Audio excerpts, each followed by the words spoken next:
Alrighty, Roger, here's your 540 cubic inch pig block. Obviously it's boosted, BDS Blower, beautiful piece, fuel carburetor, set of our heads on it. That's some grind hydraulic roller. We're gonna make a run, see what she does, stay tuned.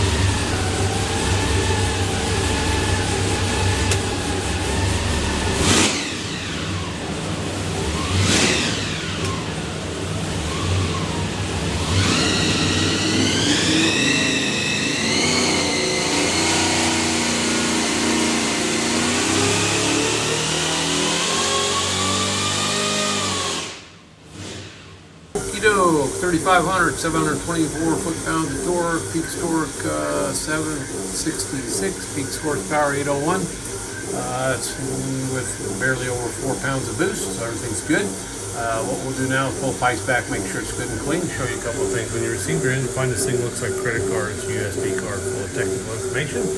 In your packet will be this engine spec sheet.